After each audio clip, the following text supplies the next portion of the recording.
Verifying your identity on Venmo is essential for ensuring the security of your account. If your verification fails, follow these steps to successfully complete the process. Step 1. Check your information. Ensure that all personal information you provided matches the details on your government-issued ID. This includes your name, address, and date of birth. Step 2. Use a valid ID. Make sure you are using a valid form of identification.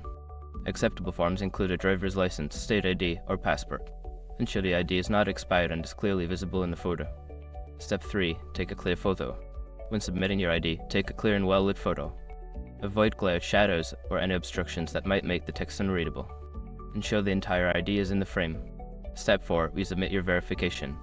If your initial verification fails, go back to the verification section in the app and resubmit your information. Follow the prompts carefully to ensure all required fields are filled out correctly. Step 5. Contact Venmo support. If you continue to experience issues, reach out to Venmo's customer support. Provide them with details about your verification attempts and any error messages you received for further assistance. By following these steps, you should be able to successfully verify your identity on Venmo. If problems persist, don't hesitate to seek help from customer support.